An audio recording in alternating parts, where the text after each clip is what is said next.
C'est une prouesse de plus à retenir à l'actif de l'état de siège à Ituri. 8 présumés criminels auteurs de plusieurs exactions sur la population civile à Bunia, appréhendés par les forces de défense et de sécurité avec 3 armes, ont été présentés aux autorités provinciales par la police nationale congolaise. Un certain nombre de délinquants très dangereux, composés de voleurs à main armée, assassins, kidnappeurs et spécialisés en vol, viol et tuerie.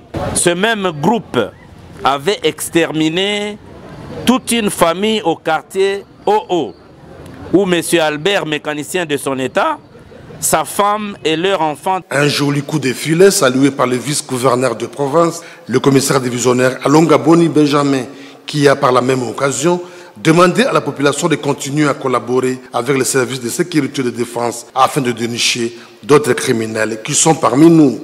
Et j'encourage la population ici présente de collaborer étroitement avec la police pour mettre hors d'état de nuire pareils inciviques qui sèment la désolation dans la population déjà meurtrie par la pandémie de Covid, déjà meurtrie par l'insécurité grandissante que nous tendons à tout prix à rabaisser jusqu'au point zéro. Et j'exhorte la police encore de faire mieux et aller davantage. Signalons que, depuis la mise en œuvre de l'état de siège à Ituri, sous le commandement du lieutenant-général Luboyanka Chamadjoni, la criminalité dans la ville de Bunia et ses environs diminue de plus en plus. Nous, la jeunesse, de comprendre que c'est pour nous. Après une série d'allocutions sur la paix, ces jeunes ont de façon unanime appelé leurs congénères à soutenir le gouverneur militaire de l'Ituri dans la recherche de la paix. Recommandation du commandant suprême de forces armées, Félix Antoine Tshisekedi Tshilombo, tel que le dit le représentant du conseil urbain de la jeunesse à Bunia. Je vous demande, chers jeunes, de soutenir et d'accompagner l'état de siège et ses animateurs. Le pasteur James Biensi a exhorté les jeunes de l'Ituri à être des acteurs de paix et du développement.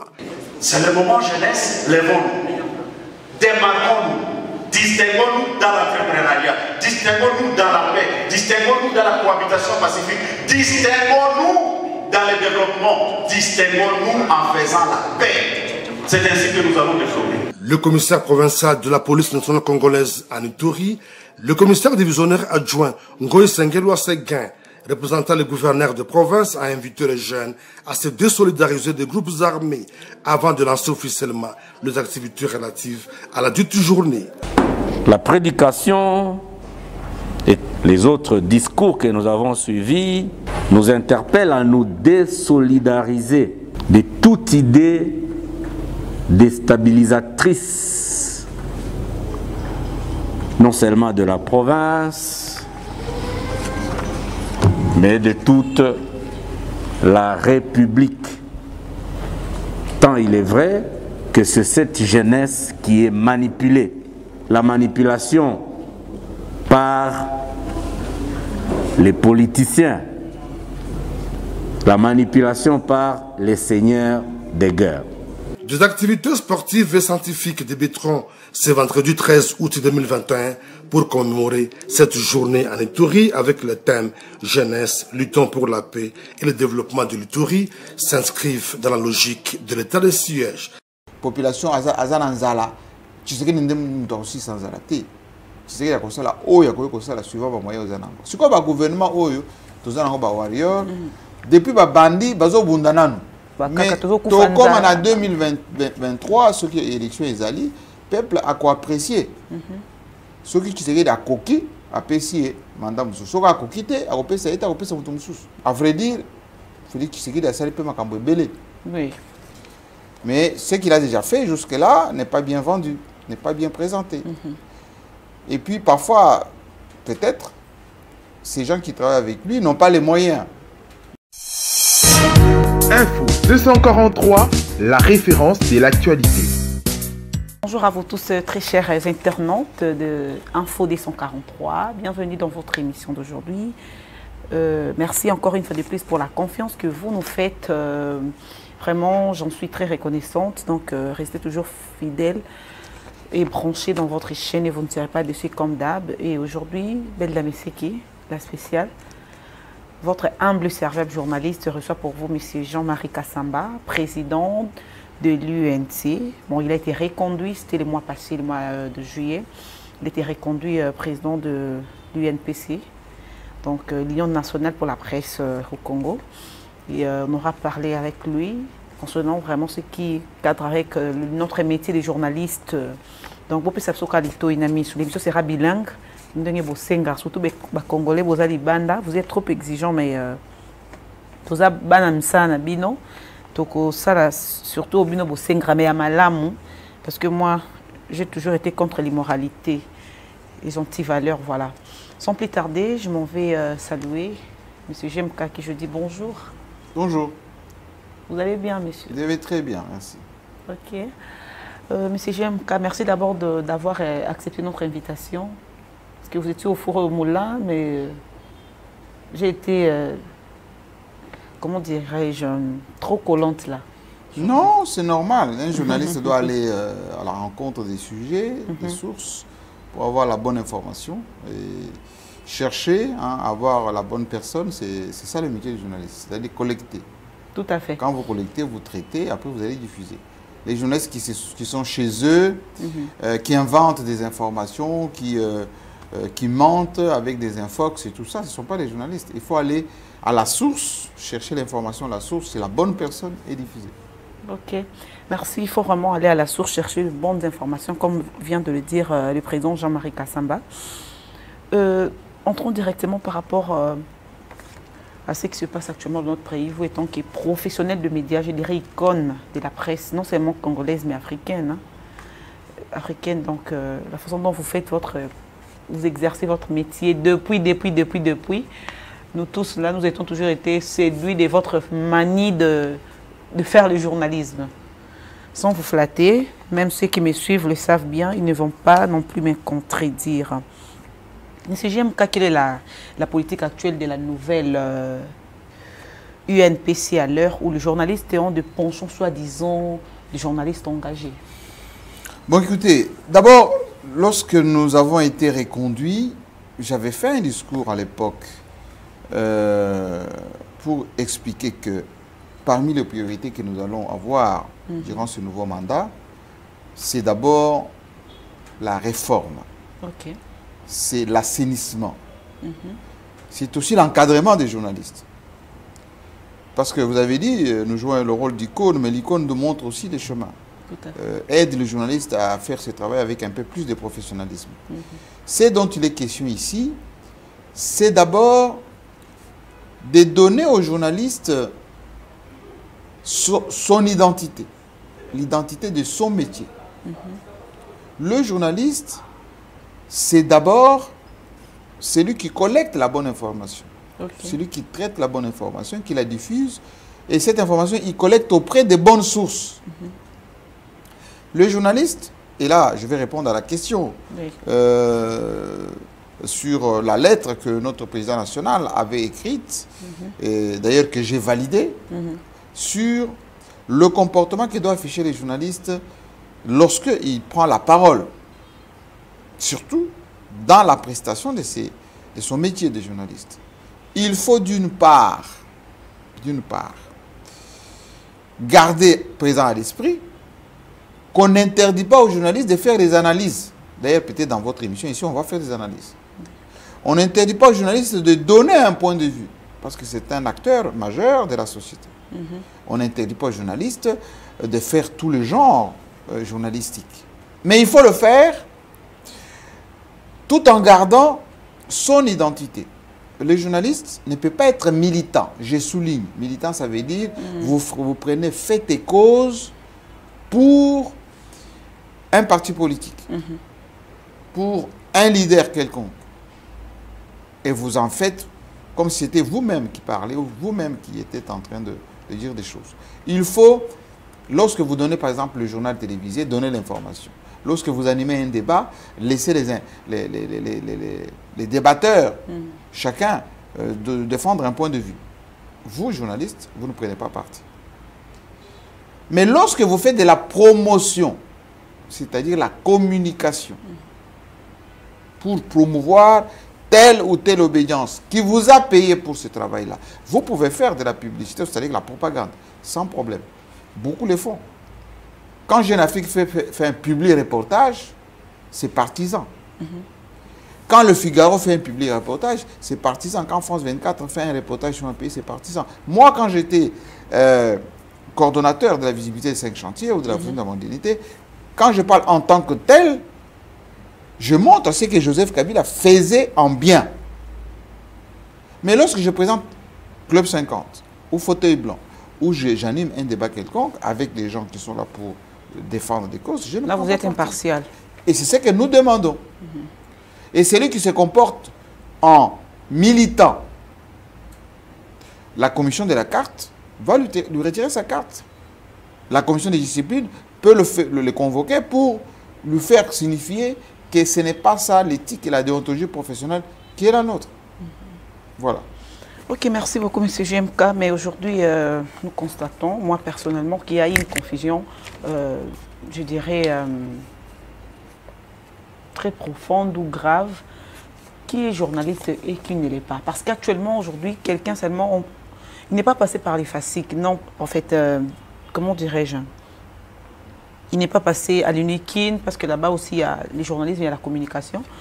1 mois, 2 mois, même quelques semaines comme ça, dès qu'elle tient le micro, elle s'appelle ou il s'appelle directement journaliste. Mais il y a une confusion, on voit ce qu'on fait. Mais c'est le travail que nous sommes en train de faire. On est en train de distinguer maintenant qui est journaliste et qui ne l'est pas, surtout pour les médias en ligne. Là, je parle sur un média en ligne, mais il y a à boire et à manger dans ce secteur. Et donc aujourd'hui, parmi les réformes que nous allons apporter, c'est d'abord l'identification de vrais journalistes.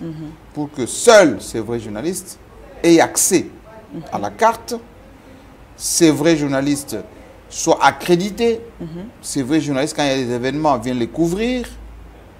Et nous sommes en train en ce moment de faire la tournée, les audiences qui nous sont accordées par les officiels. Nous avons été au Sénat, à l'Assemblée provinciale de Kinshasa, c'est la primature dans quelques jours, jusqu'à la présidence de la République. C'est pour signifier que désormais l'UNPC va publier un annuaire dans lequel figureront que les journalistes identifiés par nous.